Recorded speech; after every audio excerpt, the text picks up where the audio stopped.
Hello everyone, this is S. Ashok, Associate Professor, Tirthangal Nadar College, Department of Management Studies. Today we are going to see about what is meant by international business and its various concepts in unit wise. We have analyzed, in this video we will see all the 5 units of Madras University. It will be very useful for the students, those coming under the University of Madras. So let us discuss about the basic introduction. International business.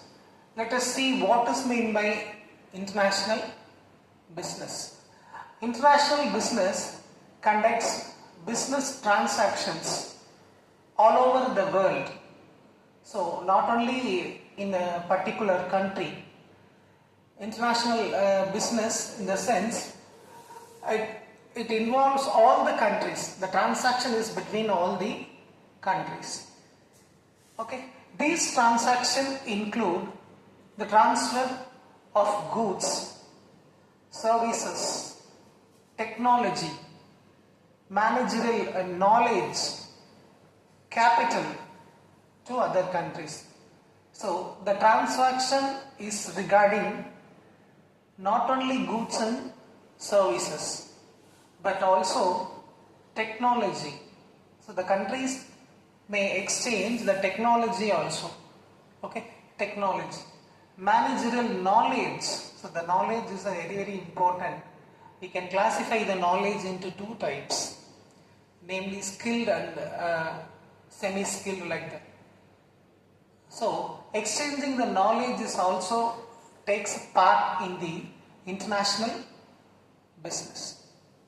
And capital to other countries. The main thing which the businessman need is capital. So without capital, nothing can be done. Okay. International business involves exports and imports. An international business has many options for doing business. It includes, number 1, exporting goods and services. What is meant by exporting? There are 2 concepts. One is import, export, and also entrepot. We can classify the trade into 3 types. One is import trade, the second one is export trade, and the final is entrepot trade. Let us see one by one. What is meant by import? Import is nothing but inflow of goods, that is called goods and services is called as import. Now we will see about what is meant by export. Export is nothing but the outflow of goods and services is called as export trade. Both the transaction will take place in a particular time, which means the import and export together will happen. That is called as entrepot trade. That is simultaneously the import and export will be happen. That is called as entrepot trade. So this is the basic thing which we have to keep in our mind. Okay. The next one is in this first point, exporting goods and services in international business. The first point is exporting goods and services from our country to other country. Okay. The next one is giving license to produce goods in the host country, which means, for example, multinational corporation. In multinational corporation, they have many branches. In home country, they will have the headquarters and they will have many branches. They will give license to the other countries. That is giving license to produce goods in the host country. Okay. And the third point is starting a joint venture with a company. So this is the third one. The fourth one is opening a branch for producing and distributing goods in the host country. Opening a branch. Okay. And the fifth point, providing managerial services to companies in the host country. Next, importance of international business. Let us see the first point, earn foreign exchange. So through international business, the countries will earn foreign exchange. International business exports its goods and services all over the world. This helps to earn valuable foreign exchange. This foreign exchange is used to pay for imports. Foreign exchange helps to make the business more profitable. So foreign exchange is the benefit. That is the profit we are getting through international business. So that is called as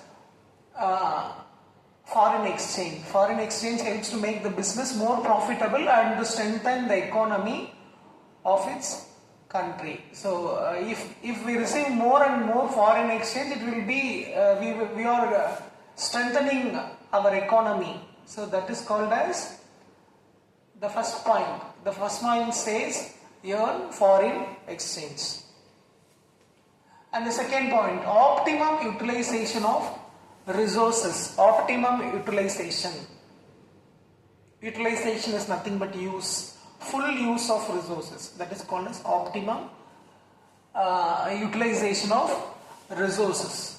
Okay, so international business makes optimum utilization of resources. This is because it produces goods on a very large scale of the international market. International business utilizes resources from all over the world. It uses the finance and technology of rich countries and the raw materials and labor of the poor countries.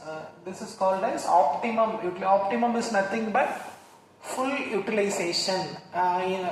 In this point, we have to keep in mind, they compare the two countries. One is rich and another one is poor. In poor countries, they will utilize the raw materials and labor. In rich countries, they will utilize the finance and technology. So this is the thing that we have to keep in our mind. And the third point is achieve its objectives. International business achieves its objectives easily and quickly. The main objective of an international business is to earn high profit. This is the main objective. Okay, so each and every business people or businessman, the primary motive is to earn profit. In international business also, the business people will get more profit through international business. Okay, this objective is achieved easily. This is because it uses the best technology. It has the best employees and managers. It produces high quality goods. It sells these goods all over the world.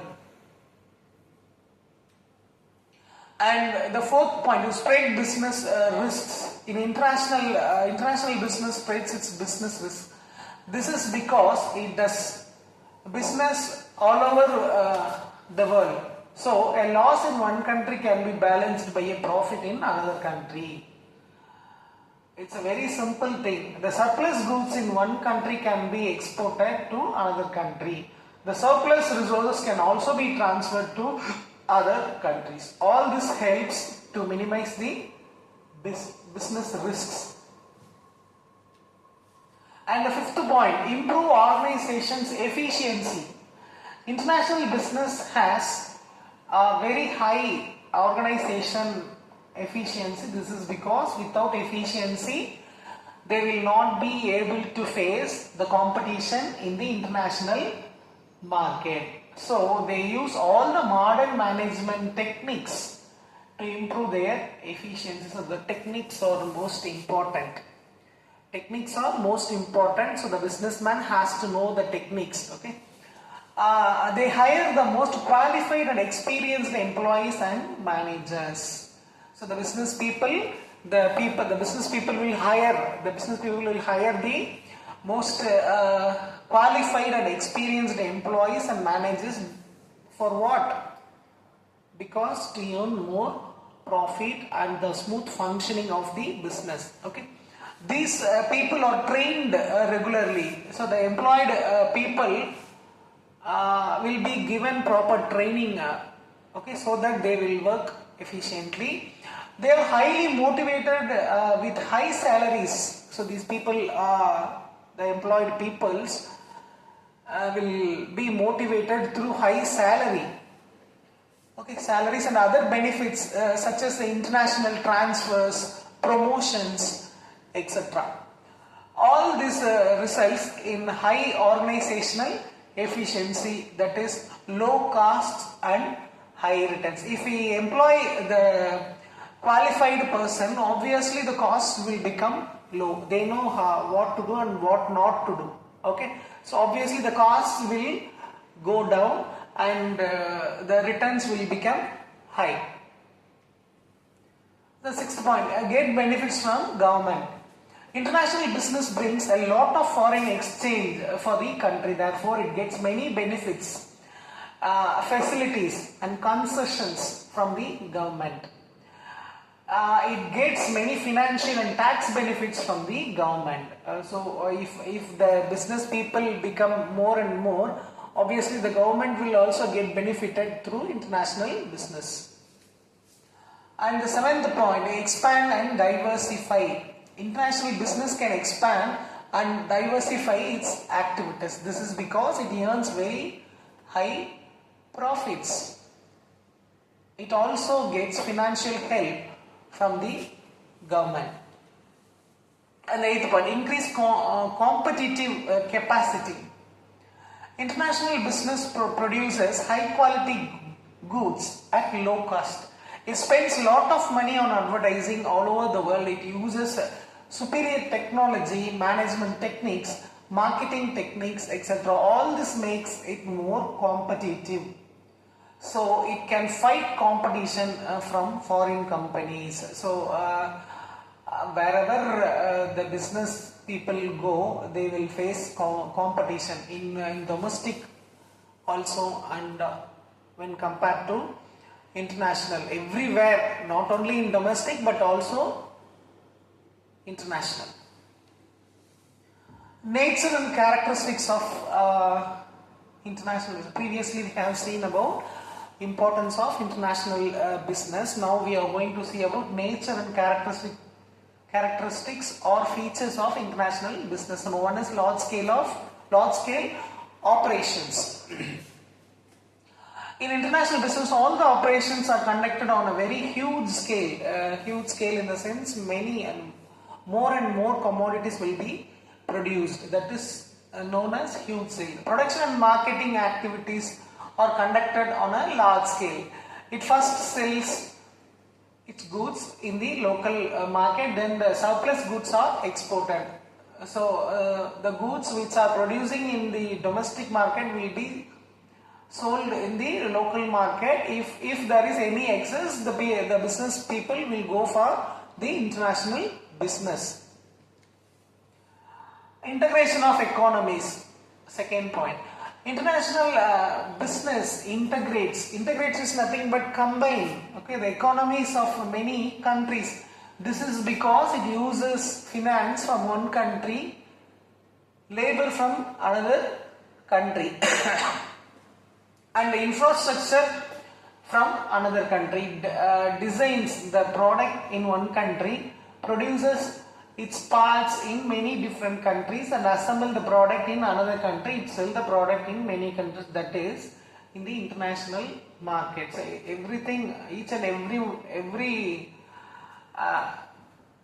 aspect will be different. They will use the finance from one country, labor from another country, infrastructure from another country, designs the product in one country. So this is the process that is called as integration of economies, that is known as international market. And the third point, dominated by developed countries and MNCs. MNCs are nothing but multinational corporations. Okay, in international business is dominated by developed countries and their multinational corporations.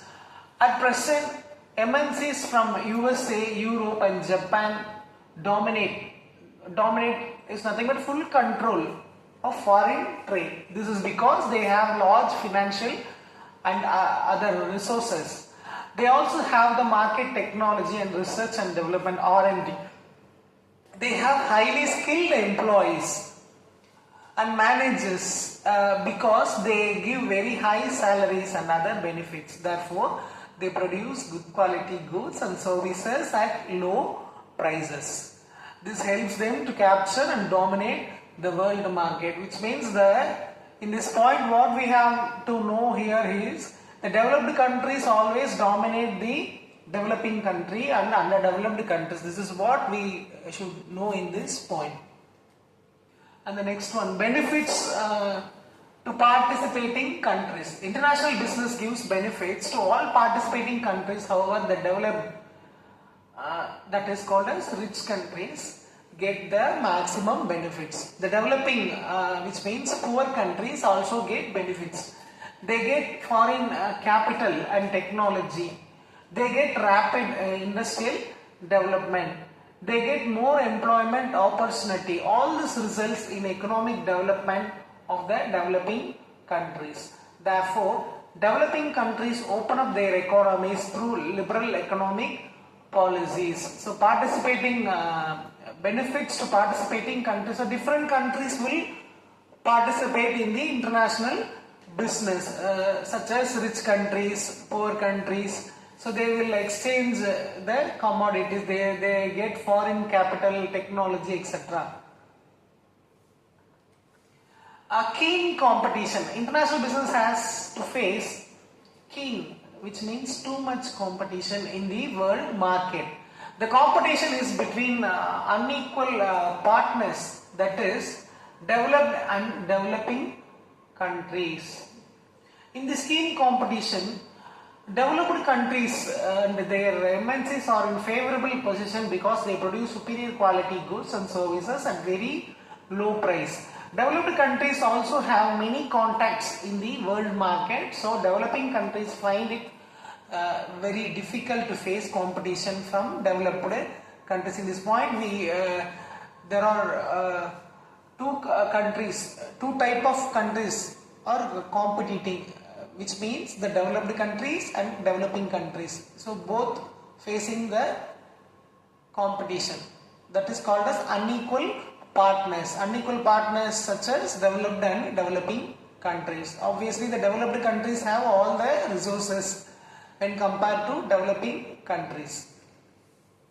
Next, a special role of science and technology.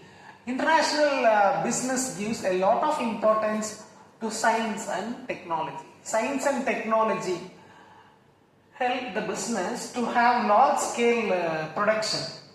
Developed countries use high technology. So, when compared to developing countries, developed countries use high technology. And international restriction, the seventh point is international restriction. Restriction in the sense the inflow and outflow of capital, technology and goods. So these are the factors are restricted here. Many governments do not allow international business to enter their countries. They have many trade blocks. Tariff barriers. What is meant by tariff? Tariff is nothing but tax. Okay, foreign exchange restrictions, etc. All this is harmful to international business. So these are the restrictions. Okay.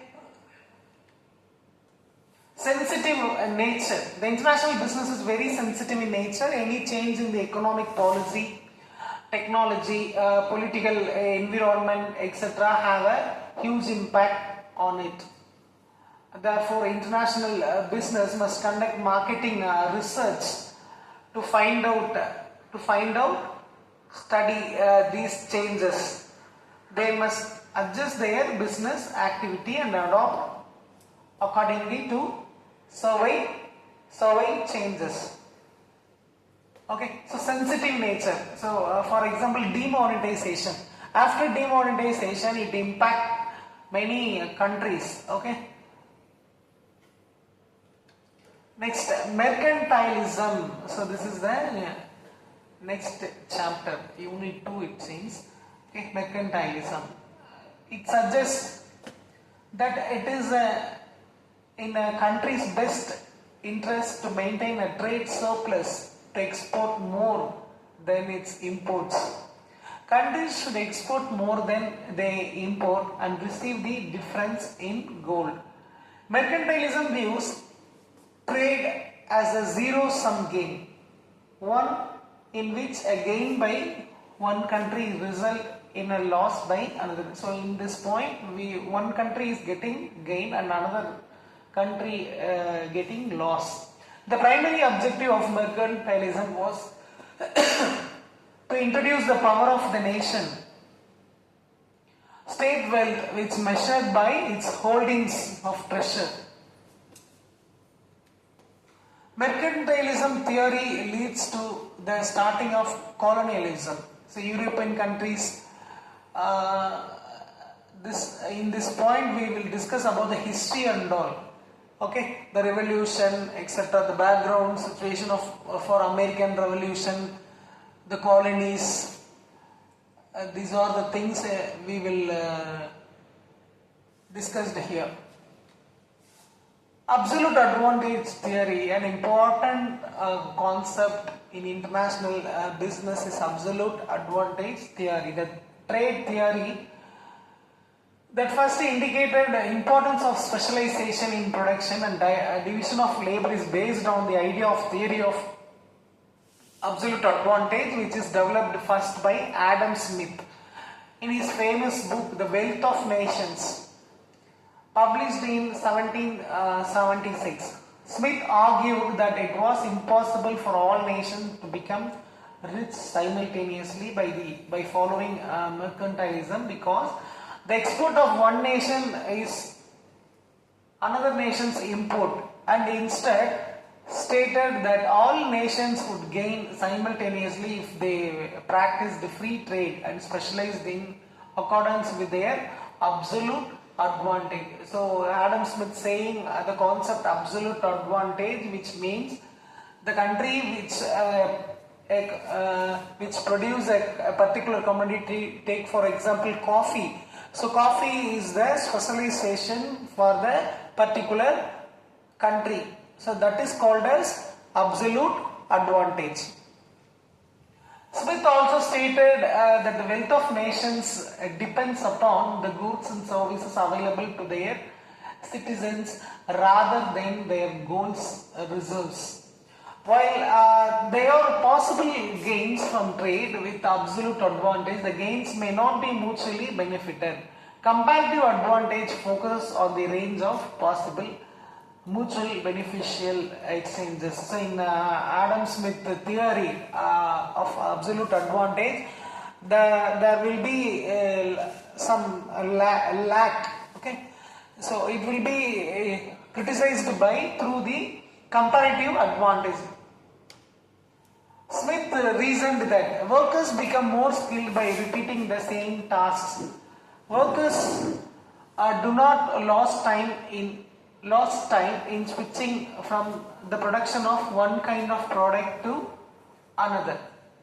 Longer production runs provide greater incentives for the development of more effective working methods. The neo-mercantilists want higher production through full employment, and that every industry produces an exportable surplus, leading to favor of balance of trade. Assumptions of the theory. Trade between two countries. So In this theory, the Adam Smith is saying that there are only two countries, say for example X and Y, and only two commodities are traded. Only there are two commodities. For example, coffee and tea. Okay. Free trade exists between the countries. What is meant by free trade? There will be no restriction between the countries. Any country can come inside and any country can go out. Okay. The only element of cost of production is labor. The cost of production, the element of cost of production is labor. Labor is the only cost of production. India has absolute cost advantage in the production of tea and Indonesia in the production of cotton. So here this is the two countries, India and Indonesia. So in the first assumption we have seen about two countries. So that is India and Indonesia. For example, we are saying this like this, and two commodities is tea and cotton. So we are comparing the cost of the absolute cost advantage in this point. Both countries will gain if India produces and exports tea and Indonesia produces and exports cotton. They will exchange the commodities. The next theory, comparative advantage theory. So it was said by David Ricardo in 1817.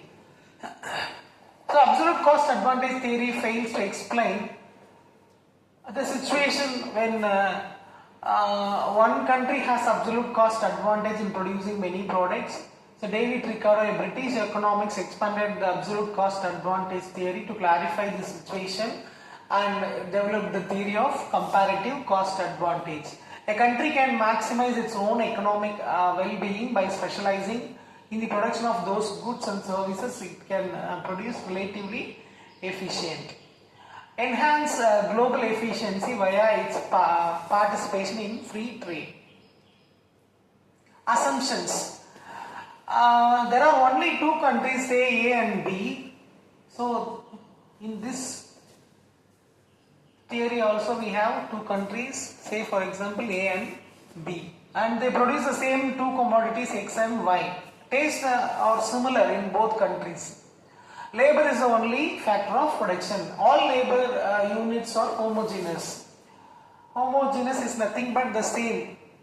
Okay, the supply of labor is unchanged. Prices of the two commodities are determined by labor cost. So how the price is determined?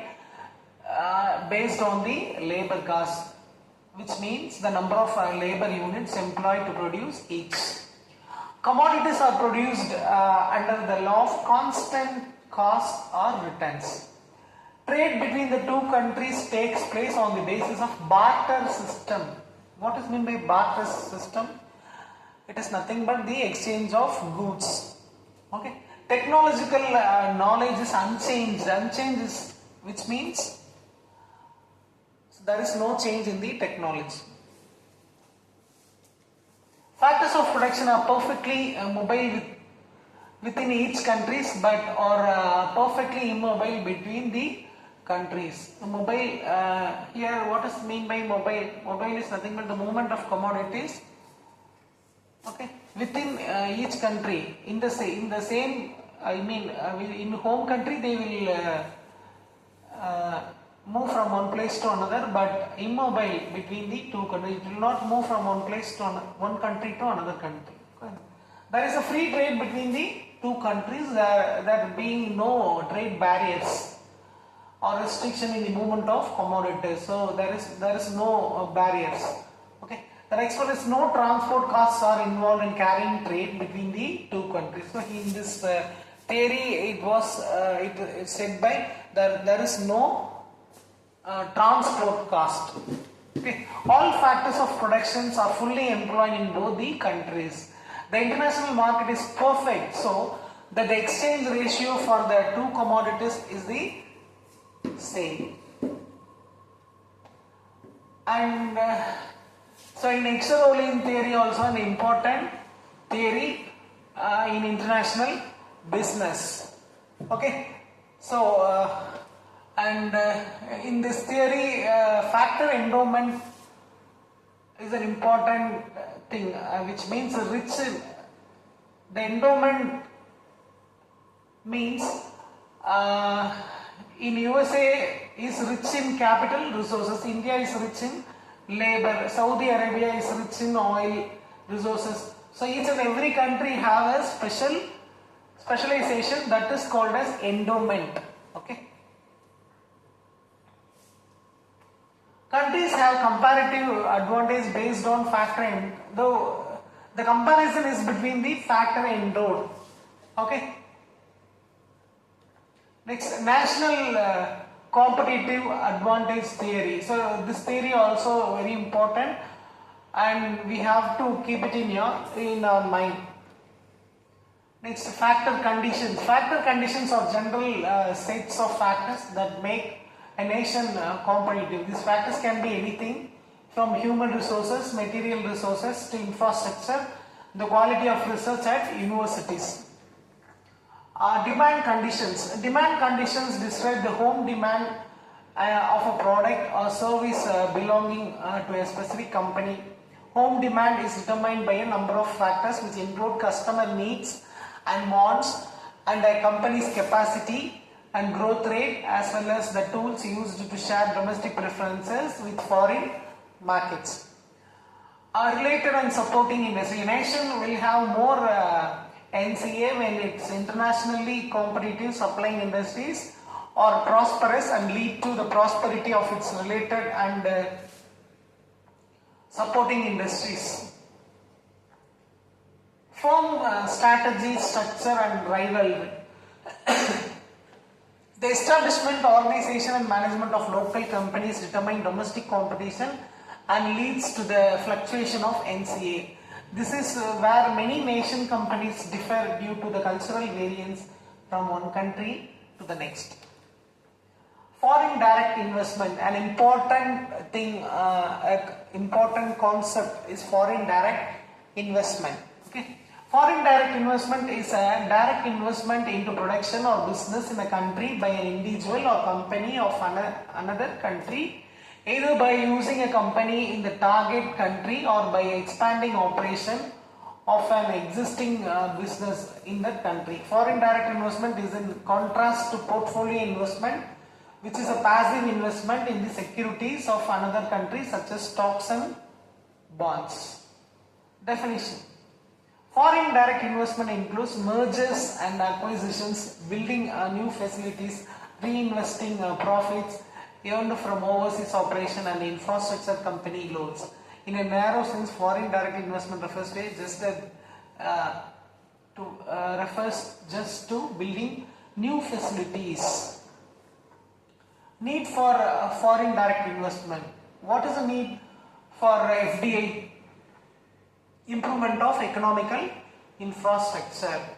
If we want to improve the infrastructure, we need FDI. And technological upgradation. So technological upgradation, we need FDI.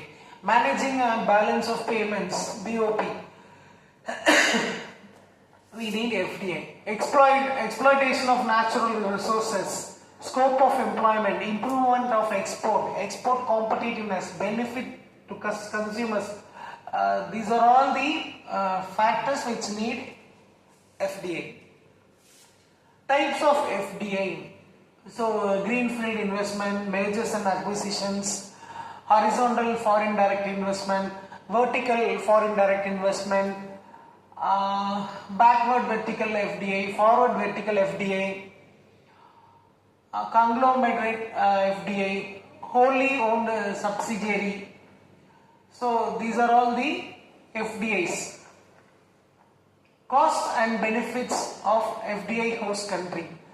The benefits to the host country: availability of scarce factors of production, improvement of balance of payment, building of economic and social infrastructure, fostering economic leakages, strengthening of the government budget. Cost to the host country: strained BOP following reverse flow, depends on the import of technology, employment of expatriates, inappropriate technology, unhealthy competition, cultural and political interference. and benefits to the home country. Availability of raw material, improvement in BOP, employment generation, revenue to the government, improved political relation, costs, undesired outflow of factors of production, possibility of conflict with the host country government, factors influencing FDI, supply factors, production cost. So these are the things. These are the factors influencing FDI. Logistics, Coke and Pepsi bottling plant in India, natural resources, availability of quality human resources at low cost, access to key technology, and demand factors, customer access, marketing advantage, exploitation of competitive advantage, political factors, economic factors. So these are all we have to keep in FDI. So the next one is foreign exchange market. So what is meant by foreign exchange? Foreign exchange is the mechanism by which the currency of one country gets converted into the currency of another country. So that is called as foreign exchange. The conversion of currency is done by the banks. So through banks they will convert the currencies. These banks maintain stocks of one currency in the form of balances with the banks. Next. Nature of foreign exchange. Volatile. Affected by hedger, arbitrager, speculator, affected by demand and supply, affected by rate of interest, affected by balance of payment, surplus and deficit, affected inflation rate, spot and forward rates are different, affected by the economic stability of the country, affected by the fiscal policy of the government, affected by the political condition of the country. It can be quoted directly or indirectly. Functions. The first function is transfer function and credit function, hedging function. So these are the functions. Now we will see what is meant by globalization. Globalization can be described as the removal of barriers to trade across national borders to enable increased integration, interdependence and interconnectivity of production process and capital markets, and flow of financial resources, goods and services among different nations, thus expanding international trade and economic growth in complex ways. The digital revolution. Internet has made it easy to access goods and services produced from anywhere in the world. It is now easy to purchase goods such as mobile phones and books online. A good example is Amazon. So in Amazon we are ordering many goods, even we will buy vegetables, we will buy groceries, we can buy the articles, everything we can purchase through online. Okay, potential customers can search for titles, check for prices, make orders and pay online. The purchased books are then shipped to the customers worldwide. This implies that customers are able to compare prices online and determine which transaction will make them incur the lowest cost. Therefore, technology has made it easy to carry out borderless transactions due to e-commerce and electronic banking. The digital revolution enables initiation and completion of transactions globally. International economic integration. Several trade blocs have made national borders porous as barriers to trade or reduced or removed among member countries. Example of such trade blocs include NAFTA for the US, Mexico and Canada. Such trade bloc increase competition among firms in member countries as flow of goods and services is facilitated across national borders. Socio-cultural convergence. Due to access of information through online newspapers and social media, people are losing cultural identity. For example, what used to look An African is now looking normal, such as wearing mini skirts. This is due to exposure of cultures in which wearing a mini skirts is not seen as a taboo. As a result, producers of mini skirts have a global client due to convergence of cultural values, traditions and beliefs. What used to be national religion product is now a global product. Firms can now sell their products worldwide without customizing them to meet the taste of particular countries.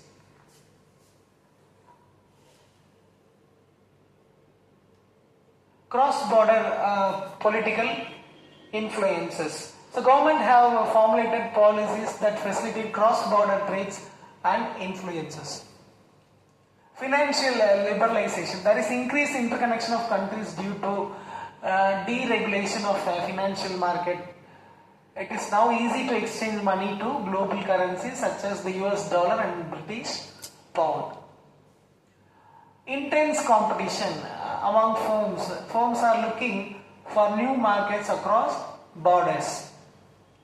Increased international business and trade. Some firms are involved in importing and exporting goods and services across national borders. Other firms are using joint ventures, licensing and franchising as alternatives to importing and exporting while making their products reach a global client. A need for economies of scale. As competition intensifies, firms are looking for ways of obtaining and enjoying cost savings. Globalization has driven by various factors which are interconnected and interrelated in complex ways. These factors include the digital revolution, international economic integration, social cultural convergence, global education providers, cross-border political influences, financial liberalization, intense competition, increased international business and trade, and the need for economies of scale. I hope you all enjoyed this session. Thank you.